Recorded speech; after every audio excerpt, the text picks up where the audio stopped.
बड़ी खबर आ रही है। जिस 9 मई की तारीख को लेकर चर्चाओं का बाजार गर्म था, अलग अलग दावे किए जा रहे थे, वो आ ही गई। लेकिन पुतिन ने सभी कयासों को गलत साबित कर दिया। न तो पुतिन ने जंग का औपचारिक ऐलान किया जैसा कि अमेरिका के मीडिया का दावा था, और न ही यूक्रेन की जंग थमी जैसा कि पोप फ्रांसिस के हवाले से दावा किया जा रहा था। उल्टा पुतिन ने रूस की लड़ाई को एक अलग ही ट्विस्ट दे दिया और विक्ट्री डे पर दिए भाषण में दावा किया कि अमेरिका और उसके साथी देशों ने रूस को उकसाया और यूक्रेन में घुसने के लिए मजबूर किया। जसप्रीत हमारे साथ जुड़ रही है कीव से। जसप्रीत, उल्टा पुतिन कह रहे हैं कि उनको उकसाया गया। जी किशोर, 9 मई को लेकर कई तरह के दावे और आशंकाएं थी। कोई ये कह रहा था कि युद्ध की आग और भड़क सकती है, जबकि एक धड़ा ऐसा भी था जो ये मान रहा था कि युद्ध खत्म होने वाला है। लेकिन ना तो युद्ध खत्म हुआ और ना ही पुतिन के तेवर। सारी भविष्यवाणी धरी की धरी रह गई। ये पहला मौका था जब यूक्रेन से जारी जंग के बीच पुतिन ने न सिर्फ अपनी ताकत दिखाई, बल्कि अमेरिका और नेटो को चेतावनी भी दे दी और ये बताया कि युद्ध की जड़ रूस नहीं बल्कि नेटो के तेवर हैं। मतलब रूस में विक्ट्री डे के मौके पर पुतिन नेटो और अमेरिका पर आरोपों के पहाड़ लेकर टूट पड़े और दावा किया कि जंग उन्होंने नहीं बल्कि नेटो और अमेरिका ने उनके खिलाफ छेड़ी है। उन्होंने जंग का ठीकरा नेटो पर फोड़ते हुए विक्ट्री डे परेड में अपने भाषण में दो टूक कहा कि जब नेटो देश उनके खिलाफ साजिश रचने में लगे थे तो वो कैसे हाथ पर हाथ धरे बैठ सकते थे।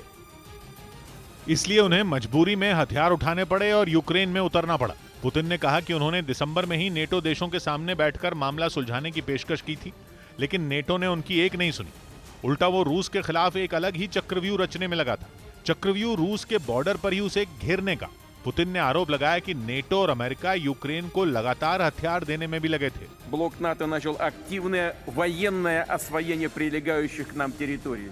पुतिन ने दावा किया कि इसलिए उनके पास अपने देश को बचाने के लिए यूक्रेन में उतरने के अलावा कोई चारा ही नहीं बचा था। इससे पहले कि नेटो रूस पर हमला बोलता, रूस ने उसके प्लान पर पानी फेर दिया। मतलब पुतिन ने यूक्रेन की जंग को अपने देश की आत्मरक्षा के लिए उठाया गया कदम बताया। असल में पुतिन दिसंबर में रूस की उठाई उन सुरक्षा मांगों का जिक्र कर रहे थे जो उसने यूक्रेन विवाद को सुलझाने के लिए अमेरिका और नेटो के सामने रखी थी। रूस की सबसे पहली मांग यह थी कि अमेरिका और नेटो उसे यह गारंटी दें कि वो यूक्रेन को कभी भी नेटो का हिस्सा नहीं बनाएंगे। रूस ने यह भी साफ कहा था कि यूक्रेन का मसला सिर्फ और सिर्फ तभी सुलझ सकता है जब नेटो उसके पड़ोस में यानी कि पूर्वी यूरोप में अपना विस्तार रोक दे। लेकिन जनवरी में अमेरिका और नेटो दोनों ने रूस की ये दोनों मांगे ही ठुकरा दी थी। तब अमेरिका के विदेश मंत्री एंटनी ब्लिंकन ने कहा था कि नेटो के दरवाजे हर देश के लिए खुले हैं और वो किसी भी देश को उससे जुड़ने से नहीं रोक सकते। उन्होंने ये भी कहा था कि ये यूक्रेन का हक है कि वो अपनी सुरक्षा के लिए किसी भी गठबंधन का हिस्सा बने और अगर उस पर हमला हुआ तो अमेरिका उसकी रक्षा के लिए खड़ा रहेगा। अमेरिका और नेटो के उसी जवाब को पुतिन ने यूक्रेन पर हमले की वजह बताया। उन्होंने दावा किया कि अमेरिका और उसके साथियों ने रूस के बॉर्डर पर बहुत बड़ा खतरा खड़ा कर दिया था। इतना ही नहीं, वो तो रूस को परमाणु जंग की धमकी तक दे रहे थे। और तो और पुतिन ने नेटो पर यह आरोप भी लगाया कि वो क्राइमिया पर हमला करने की तैयारी कर रहा था। क्राइमिया यूक्रेन का हिस्सा है, लेकिन 2014 में उस पर रूस ने कब्जा कर लिया था और रूस उसे अपनी ऐतिहासिक जमीन बताता है। पुतिन ने नेटो की नजर डॉनबास पर होने का भी दावा करते हुए कहा कि वो डॉनबास में ऑपरेशन करने की फिराक में था और डॉनबास में रूस के समर्थन वाले विद्रोही जेलेंस्की सरकार से लड़ रहे हैं। इसी वजह से पुतिन ने यूक्रेन में जंग छेड़ने को बेहद जरूरी बताया। मतलब सीधे सीधे कहें तो उन्होंने यूक्रेन की जंग को रूस वर्सेस यूक्रेन नहीं बल्कि रूस वर्सेस अमेरिका की शक्ल देने की कोशिश की। उधर रूस ने विक्ट्री डे परेड के दिन पूर्वी यूक्रेन के लुहांस्क में एक शक्तिशाली रेडार सिस्टम को उड़ा देने का दावा किया। यह रेडार सिस्टम अमेरिका की तरफ से यूक्रेन को जंग में मदद के तौर पर दिया गया था और उसे रूस ने ठीक उस दिन निशाना बनाया जब उसकी सेना मॉस्को में विक्ट्री डे परेड कर रही थी। रूस ने दावा किया कि उसकी सेना के हमले में अमेरिका की तरफ से यूक्रेन को मिला रेडार सिस्टम पूरी तरह तबाह हो गया। रूस की सेना के मुताबिक रेडार सिस्टम की तबाही यूक्रेन के लिए किसी बड़े झटके से कम नहीं है, क्योंकि अमेरिका का ये रेडार सिस्टम बेहद शक्तिशाली है। ये 50 किलोमीटर दूर से किए गए हमले की भी सटीक जानकारी दे सकता है। इस रेडार सिस्टम की मदद से दुश्मन की तरफ से दागे गए गोले और रॉकेट का पता आसानी से लगाया जा सकता है। यही नहीं, इसकी मदद से उस जगह का भी पता लगाया जा सकता है जहां से हमला किया गया हो। यूक्रेन के कुछ शहरों में विक्ट्री डे परेड निकालकर पुतिन के समर्थकों ने जेलेंस्की को चुनौती दी।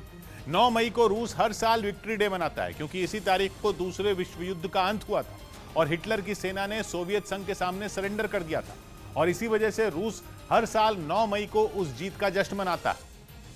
लेकिन इस बार रूस के जश्न की झलक यूक्रेन में उसके कब्जे वाले शहरों में भी दिखाई दी। मारियोपोल में तो बड़ी संख्या में रूसी मूल के लोग सड़कों पर उतरकर विक्ट्री डे परेड निकालते नजर आए। ये परेड शहर के अलग अलग रास्तों से होकर गुजरी और परेड में शामिल लोगों के हाथों में रूस के साथ ही सोवियत संघ के झंडे भी दिखाई दिए। मारियोपोल के अलावा मेरिटोपोल और खैरसोन समेत कई दूसरे शहरों में भी रूस के समर्थकों ने विक्ट्री डे परेड का आयोजन किया। वहीं विक्ट्री डे परेड से पहले पुतिन की सेना के शक्ति प्रदर्शन का एक वीडियो सामने आया। वीडियो में परेड की ड्रेस रिहर्सल में रूस के फाइटर जेट जेड निशान की फॉर्मेशन में उड़ान भरते नजर आए, जिसके बाद पश्चिमी मीडिया ने पुतिन को आड़े हाथ लिया, क्योंकि सामने आए वीडियो में रूस की सेना के 8 लड़ाकू विमान कुछ इस तरह उड़ते नजर आए कि आसमान में जेड निशान बनता दिखा। वो जेड निशान जिसने यूक्रेन की जंग की शुरुआत से पूरी दुनिया में तहलका मचाया हुआ है। असल में जेड निशान यूक्रेन पर रूस के हमले के समर्थन का प्रतीक है। हालांकि विक्ट्री डे परेड की ड्रेस रिहर्सल में तो रूस के लड़ाकू विमानों ने खूब करतब दिखाए, लेकिन जिस दिन के लिए तैयारी थी यानी विक्ट्री डे की परेड के लिए, उसी दिन ही सारे हवाई आयोजन रद्द कर दिए गए। ऐसा क्यों हुआ, इसके बारे में भी कयास ही लगाए जा रहे हैं, लेकिन रूस ने इसके लिए खराब मौसम को वजह बताया।